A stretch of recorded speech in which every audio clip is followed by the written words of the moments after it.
Hello everyone. Today I'll be explaining to you why size really doesn't matter at the end of the day. Even though, people might think that size matters. Like the bigger it is the better. And but at the end of the day, it's really not true. So take for example the Ryujin 3.5.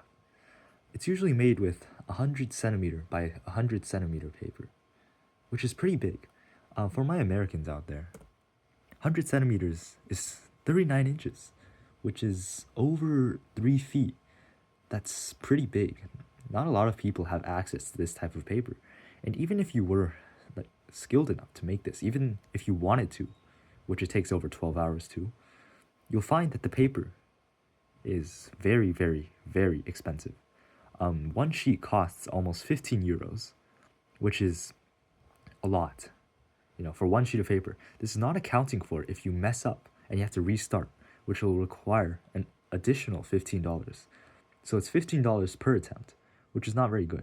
In addition, the largest paper size that Amazon sells is 13.8 by 13.8 inches, which, regrettably to say, is not very big. Some of you might be thinking, 13.8 inches is pretty big. The traditional size one might use is much smaller. But when making more complex things, it's really not that big. So when does it start mattering? When does size start mattering?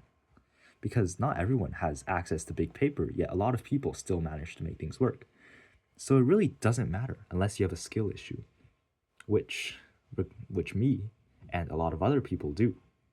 Take, for example, this guy. He made one of the most complex origami dragon models using a 6-inch piece of paper, really putting that 6-incher into good use. Now, that's like the smallest size there is. And if this guy could do it, this guy could make one of the most complex models using this small size of paper. People should be able to do it with the 13.8-inch paper. But they're barred by the lack of perhaps skill in this regard. So what are some real tips I can share? If you only possess paper of small sizes, don't be too discouraged. Don't be afraid to at least attempt to fold new things. Although larger, thinner, more expensive paper gets the job done easier with better results, if you don't have the resources, practicing your precision with the paper as well as being willing to have more patience, for example, folding more slowly can greatly help the process. Or, if that doesn't work, you could perhaps separate the more complex models into smaller, easier parts in order to make it better. For example, take this behemoth right here.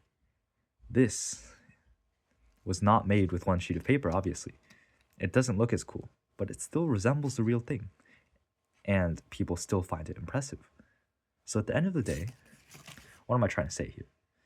It's saying that size doesn't matter. It's how you really put it into use that really makes a difference.